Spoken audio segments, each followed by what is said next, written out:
جس وقت طائف والوں کے پاس پہنچے، لا الہ الا اللہ کی دعوت تھی، وہاں پہ طائف کے لوگوں نے اپنے شرارتی بچوں کو رسول اللہ صلی اللہ علیہ وسلم کے پیچھے لگا دیا۔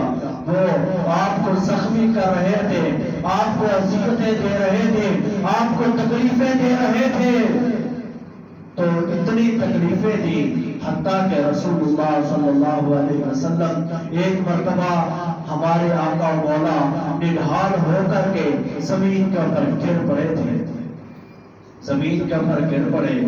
آسمان سے جبریل امین آئے، آ کر کہنے لگے، آئے رسول آپ حکم دیجئے، آپ حکم دے دیں، میں ان طائف والوں کو ان دو پہاڑوں کے درمیان پیس کر کے رکھ دوں۔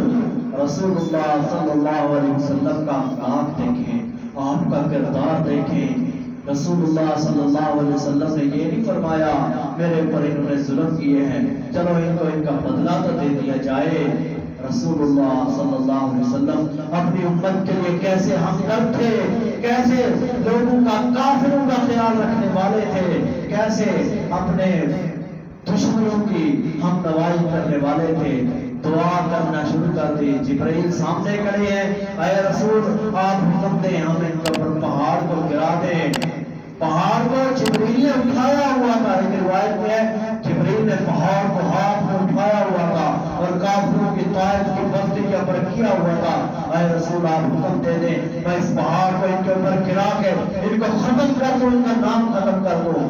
رسول اللہ صلی اللہ علیہ وسلم صحبے سے کھڑے ہوئے، آپ نے کھڑے ہو کر اللہ کی بارگاہ میں ہاتھ اٹھائے، اللہم اہد قومی فانہم لا یعلمون، اے اللہ میری قوم کو ہدایت دے دے، مجھے ان لوگوں کو پتہ نہیں ہے میں رسول اللہ ہوں، میں اللہ کا نبی ہوں۔